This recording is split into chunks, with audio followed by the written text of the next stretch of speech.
अच्छा स्वामी जी, अब ज़रा सा और आगे बात को बढ़ाते हैं। देखिए, मिलावटी दूध, मिलावटी मक्खन और नकली पनीर, ये सारी चीज़ें बड़े शौक़ से बच्चे खाते भी हैं। पनीर को बड़ा शौक़ से लोग बच्चे खाते हैं। दूध बच्चों को बड़े भरोसे के साथ माँ देती है कि भाई मेरा बच्चा इस दूध के ज़रिए सेहतमंद होगा। लेकिन ये सारी चीज़ें चूँकि मिलावट वाली हैं या फिर नकली हैं तो बहुत नुकसान है। अब बच्चों में स्वामी जी कौन सी 5 बड़ी हेल्थ प्रॉब्लम इनकी वजह से पैदा हो सकती है? क्या ये उनके ब्रेन डेवलपमेंट और इम्यूनिटी के लिए भी ख़तरनाक है, उसे नुकसान कर रही है? हाँ, ये आपने अच्छा कहा। चलो अनुलोम विलोम करो बाबा। और बच्चों को एक तो शीर्षासन करवाना है। अब हमारे यहाँ तो बच्चे शीर्षासन सब कर लेते हैं। कठिन आसन हमारे महादेव जी, रामकृष्ण जी आदि सब लगे पड़े हैं। तो बच्चों को एक तो उनका ब्रेन का डेवलपमेंट रुकता है। बच्चों को मेधावटी दें, ब्राह्मी शंख पुष्पी दें, उनको 1 चम्मच गाय का घी, बादाम, रोगन आदि सुबह सुबह ये खिलाएं। उससे बच्चों में हार्मोनल प्रॉब्लम्स आ सकती है, बच्चों की फिजिकल ग्रोथ बाधित हो सकती है, उनकी हाइट रुक सकती है और उनके शरीर में ये टॉक्सिन्स आदि बढ़ने के कारण से पूरा का पूरा एक बीमारियों का कुचक्र शुरू हो सकता है। तो बच्चों को शीर्षासन करवाया करें, बच्चों को सर्वांगासन करवाया करें।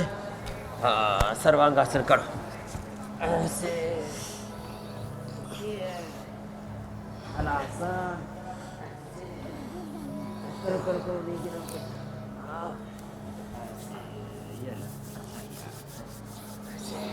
फिर ये करना है। तो बच्चों में कई तरह की प्रॉब्लम्स आ सकती है। फिजिकल उनकी ग्रोथ बाधित हो सकती है। बच्चों की आंखों पर मोटे मोटे चश्मे चढ़ जाते हैं, बच्चों के नाक बंद होने लगते हैं, चेहरे पर मुहासे आदि, पूरा उनकी शकल सूरत एक तरह से पूरा बचपन तबाह हो जाता है, जवानी तबाह हो जाती है, जवानी पर ही पानी फिर जाता है।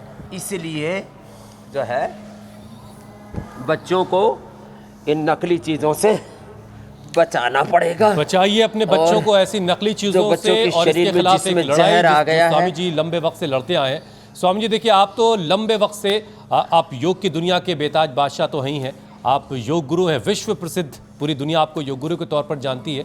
लेकिन आप लंबे वक्त से शुद्ध आहार के लिए भी एक अभियान चलाते आए हैं और भारत में जिस तरीके से मिलावटखोर जो है वो मिलावट कर रहे हैं चीज़ों में, इसे ख़त्म करने के लिए लोग घर घर में क्या बड़े कदम उठा सकते हैं? क्या घर में बनाया हुआ घी, घर का पनीर, घर में बनाया हुआ दही एक रास्ता हो सकता है, या फिर हर किसी को अपने लेवल पर एक लड़ाई जो है इस मिलावट के खिलाफ लड़नी चाहिए आपके साथ मिलकर के? एक बात इस पे बात कीजिएगा, फिर इसके फौरन बाद हम घर में जैसे मैंने कहा ना, सोया इसका सबसे अच्छा विकल्प है। सोया का दूध, सोया का दही, सोया का पनीर और घी जो है अच्छे ब्रांड का दूध लेकर के आए। एनसीआर में, राजस्थान में जयपुर तक, उधर महाराष्ट्र में और इधर उत्तराखंड तक, एनसीआर, हरियाणा, पश्चिमी उत्तर प्रदेश और उत्तराखंड तक तो पतंजलि का दूध, दही, पनीर आदि सब हमने उपलब्ध करा रखा है।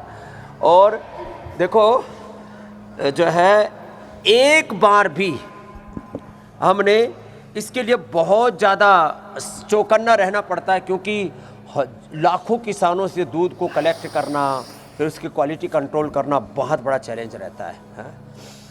आरोप हम पर 1-2 बार ज़रूर कुछ लोगों ने लगाए हैं और हमने उसको साबित करके दिखाया। जैसे पिछले दिनों लोगों ने झूठ फैलाया, पतंजलि का घी का आरएम कम है। हमने कहा हमारे घी का आरएम पिछले 15 साल के, 20 साल के हमने डॉक्यूमेंट रख दिए, वो 25 से 28 के बीच में है।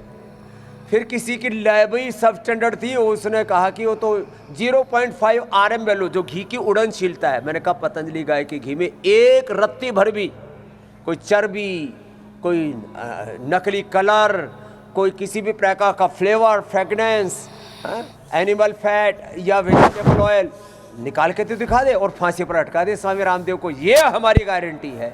तो देखो, इतनी प्रतिबद्धता लोगों को रखनी पड़ेगी।